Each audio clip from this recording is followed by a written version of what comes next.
Hello, everybody. I want to go ahead and just go ahead and do a rant about the problem that I had with Nick Cannon recent interview with Rabbi Abraham Cooper. Yeah, that's his name.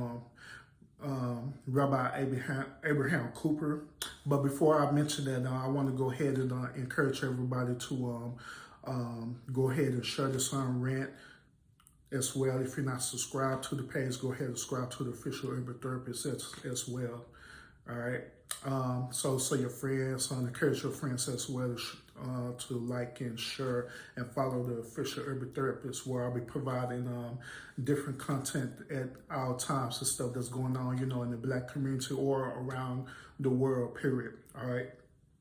So let me go ahead and go into some rebuttal about my problem with this interview that Nick Cannon did with Rabbi Abraham Cooper. Now, if y'all not familiar with the interview that he did, and I also encourage y'all to go ahead and go on Nick Cannon's interview. Nick Cannon YouTube page. On this YouTube page, it's going to be under one Cannon class session. And Cannon class, then you can see the interview there. You'll see his picture there with Rabbi Abraham Cooper there. Now, I do have to warn y'all that like all his Cannon class session, it is about an hour or so long. So it's going to be very lengthy, but I also encourage y'all to, instead of having this one perspective about what's going on, I encourage y'all to go ahead and look at the view the interview, and have an open mind about it as well too. You know what I'm saying? Like how I do every video that I view, I always have an open mind about it. To just try to figure out the behavior or what's going on with people. That way I could come up with a reasonable conclusion or reasonable explanation about it. All right. So now my problem with this is that now, the number one problem I have with Nick Cannon is that during the interview with the rabbi, he had mentioned to the rabbi, he was saying overall he was being apologetic to the Jewish community. First of all, then the second of all, he was mentioning about how he was trying to do this, acquire information. In other words, so he could be a student, so he could learn about different cultures and stuff like that and stuff. And so his previous interview, with Professor Griff, he was saying that he was acquiring information from Professor Griff so he could develop his own understanding, own knowledge about that. All right. Now, if Nick Cannon would have right off the bat let everyone know that that's his intention, that he just trying to acquire information or he trying to assimilate information, that's fine, because there ain't nothing wrong with that. You know what I'm saying? In fact, I encourage people to, look up information, to acquire information, to study, different cultures' point of view, how the way they perceive things, study their worldview and stuff like that, because that's exactly what I do. I don't study just one perspective, like just study this Black culture. I study our culture. I study Jewish, Hindu, no matter what it is, African, no matter what culture it is, I don't want to study it and stuff. So I understand from that point of view, from the worldview point of view, that you're trying to acquire information, which that's fine. But however, with Nick Cannon, he didn't express that disclaimer at all. You know what I'm saying? If you go back and look at all his Cannon class sessions that he did, every last one of his sections, he had people on his sections on his show and stuff. You know what I'm saying? With people who was familiar with his particular worldview or what he believes in other words, and stuff. So he had people on there like Common, KOS1, of course, Professor Griff on there and stuff, right? And behind his behavior, he was allowing these people to be on this session because deep down inside, he believes the thing or what they teach. In other words, he believed the things that KRS-One was talking about. He believed the things that Professor Grill from Calming and all the rest of them who was on that section and stuff. He believed in these things and stuff, right? So looking at it from a behavior point of view, he was looking at that for validation. In other words, from these people, he was looking at that to validate the information that he already acquired, and he was getting validation for his belief that he believed in. You know what I'm saying? And that's the issue that I have with that. So when he gets on this show with the rabbi, he's been apologetic and stuff like that. Then telling the rabbi, in other words, that, hey, I didn't mean it that way. I didn't mean to offend the Jewish community. All I want to do is get information. I want all of us to come together as one. He never mentioned that. You know what I'm saying? Period. You know what I'm saying? He already had a certain belief. It was certain belief or certain worldview that he believes in adamantly. You know what I'm saying? And that's where his mentality was at. And so since he gathered these men together, all they was doing just to confirm what he already believed or validate what he already believed. You know what I'm saying? Now the rebuttal came back because of the misunderstanding of the last show with Professor Griff. You know what I'm saying? Now, I watched that full entire episode and stuff like that, and I'm still, to this day, trying to figure out where within that section where they was talking about, being anti-Semitic and stuff like that, which they never mentioned it. They was talking about it, but their behavior never mentioned them being anti-Semitic or have a hatred for Jewish people or anything like that. You know what I'm saying? They never said that, period, throughout their whole entire section and stuff, you know what I'm saying? So that's one thing. Then another thing, too, is that. Anytime you believe in something and stuff like that and somebody challenge your belief, you know what I'm saying? It is up to you to respond to your belief as an individual. Like, say, for example, I believe in universalism, you know what I'm saying? I believe that everything is tied into the universe. We all connected, you know what I'm saying, based on universal principle or universal laws and stuff, including religion and stuff like that. You know what I'm saying? I believe we all connected a certain way and stuff. And it's up to us to understand the connection. And also it's up to us not to, just because we believe in a certain thing, not for us to have the superiority complex thinking that what you believe in is greater than this next person believe in, which in our honesty is all the same. You know what I'm saying? It leads to the same thing. It leads to the same source and stuff. You know what I'm saying? Now, my problem with this with Nick is that if he believe in a certain principle and stuff, if he believe that he's a practicing more or whatever it is that he believe in, he should defend his faith or what he believe in. He has every right to defend that. You know what I'm saying? So in that platform, that's what he should have did with the rabbi stuff. Acquire information from him, figure out why the rabbi think or believe the way he believe in, but also defend what you believe in, period, and stuff. If you believe in that, if you believe in what you're talking about for us, the DNA, talking about, in the beginning, a lot of men,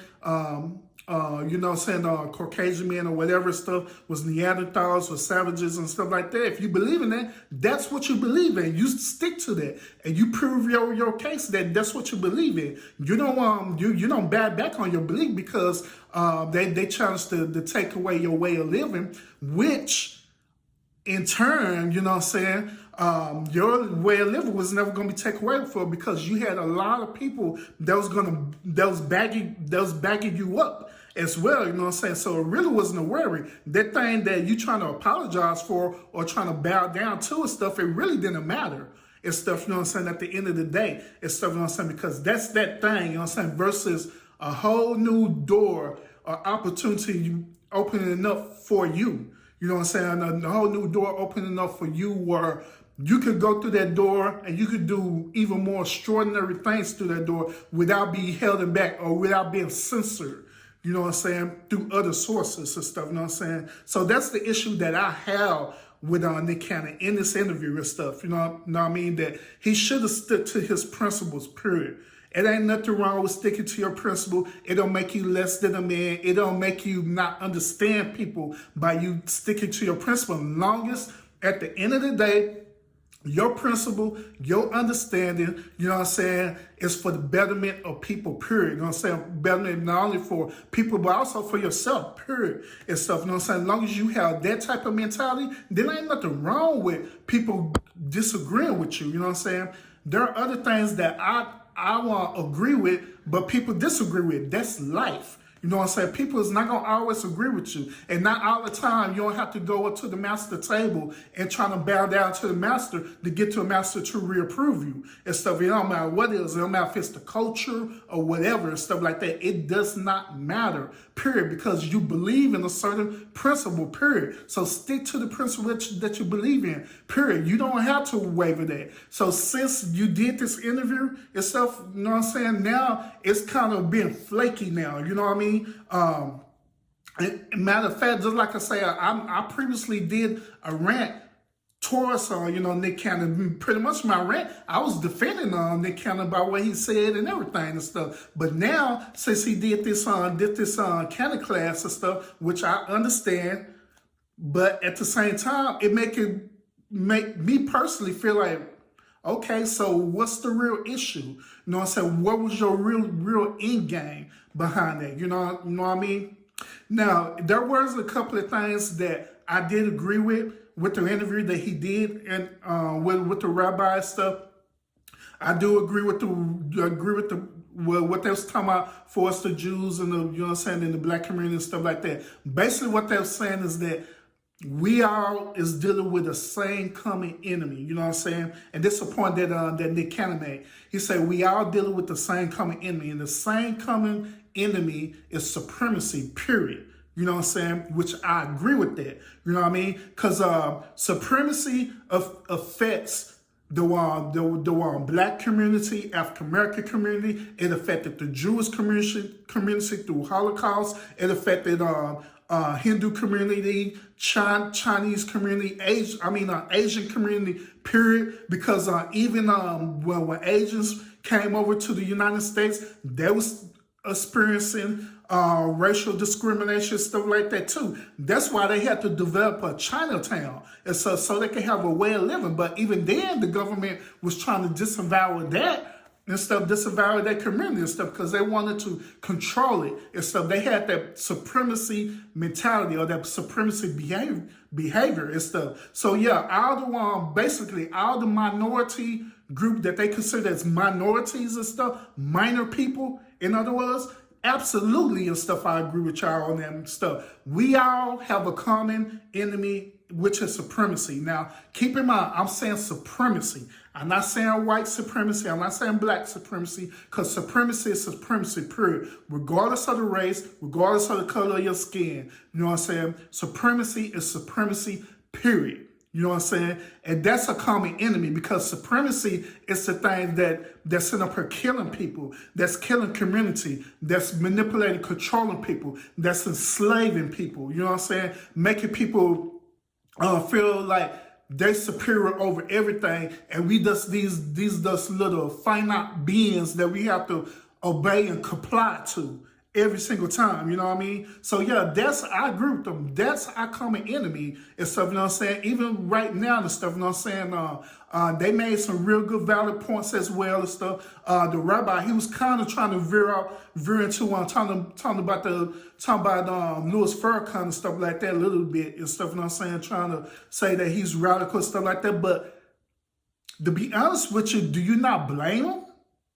You know what I'm saying? Sometimes certain situations cause people to be the way that they are, or birth a person to be the way that they are. And stuff, it's not because not just by choice or by chance, but sometimes it's the situation that create that person to be what they are. You know what I'm saying? Case in point, when I did my rant about Kanye West, I got a lot of kickback about Kanye West and stuff too, talking about Kanye West, he need help, he need this and that and stuff like that. But people never don't analyze the true issue or the true behavior or why people become the way that they are. In most cases, the reason why people become the way that they are is because they be dealing with kickbacks, dealing with traumatic events through the culture and stuff, traumatic events through society, what society is telling you that you got to be this certain way instead of allowing you to be the way that you choose to be.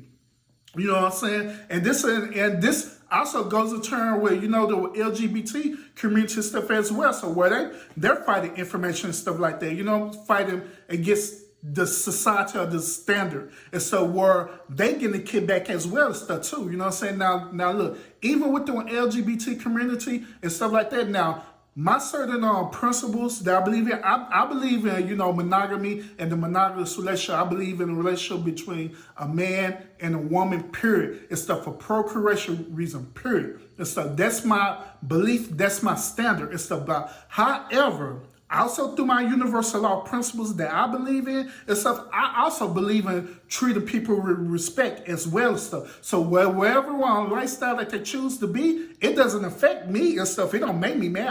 I don't get uncomfortable or nothing like that, because at the end of the day, they are all human. You know what I'm saying? We're human, period. We're not separated with all this stuff. You know what I'm saying? Like this thing that we got right now with race and stuff like that. Race is a man-made invention. To be honest with you, there really is no such thing as race, period, and stuff, you know what I'm saying? When are we going to get to that point when we start recognizing that all this stuff don't even matter, and stuff, you know what I'm saying? All these inventions of control don't even matter anymore, which it still deals with what I'm talking about, supremacy and stuff, you know what I'm saying? Deal with these supremacy disparities and stuff too, you know what I mean? And stuff. So all this stuff, race and all this stuff, it really don't matter. All it is just an invention. And so that could very well be destroyed, that be taken away if all of us finally start waking up and understanding the truth about the matter, which at the end of the day, we all human, we all deserve the right to live out our life the way that we want to be, as long as we living within the universal standards where we're not doing things to cause harm to each other. You know what I mean? Because also in the universal principle, if you do harm to somebody else, by law, that harm is going to come back onto you. That's a simple principle. You know what I'm saying? If you do harm to people, if you do harm to the planet, it's going to come back around, back on us and stuff. You know what I'm saying? Simple principles like that. You know what I mean? If you do harm to somebody spiritually, it's going to come back around on you spiritually. You know what I mean? And stuff. And you're going to deal with that spiritually. You know what I mean? So it had to come to the point where we recognize that, and recognize that at the end of the day, all this stuff really don't matter. All it matters that we come to a common ground where we understand each other and stuff. But the only way we're going to get rid of that, and the only way we're going to understand each other, is we detect what's the main enemy, who's the true enemy, which in this situation, the true enemy, the true devil, the true demon, the true thing that's tearing up communities and stuff like that, causing crime rates and all the stuff there, regardless if it's crime or whatever stuff like that. The true enemy is this supremacy behavior, or the supremacy mindset, you know what I'm saying, or this supremacy energy, period, and stuff, you know what I'm saying? Oh, speaking of which, you know what I'm saying, there is no such thing as a black on black crime. There's no such thing as a black on black crime. There's no such thing as a white on white crime. There's no such thing as a Hispanic on Hispanic crime. But there is such thing as a crime, period. Because that's how crime is measured, period. Crime is crime, period. It don't matter about, as we say, the quote-unquote race and nothing like that and stuff. All it matters about the behavior of the people, period, and stuff. That's what people who major in criminology study and stuff. They don't just merely study and just say, oh, this is black on black crime, this is police brutality crime, or whatever. They analyze the behavior of crime, period. All right.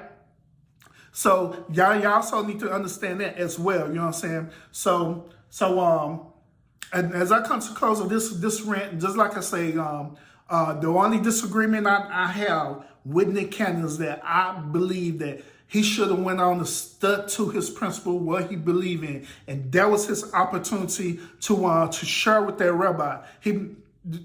To be honest, he was saying in that interview too that they was personally talking prior before this that session started. They was talking on the phone and everything and stuff. But even then, if they're talking on the phone, I believe that it should have been shared out publicly, because he was putting the information out publicly. So that should have been a perfect opportunity for him to go ahead, challenge that rabbi in a respectful way. Like, hey, rabbi, this is what I believe in. I believe that blacks is the descendants of the one Abrahamic culture. Can you show me if I'm right or wrong? Then he have to respond back to it. He'll show you through his information whether you're right or wrong. And so, you know what I'm saying? If you believe that that blacks are are the true children of the Most High, stuff like that, you know what I mean?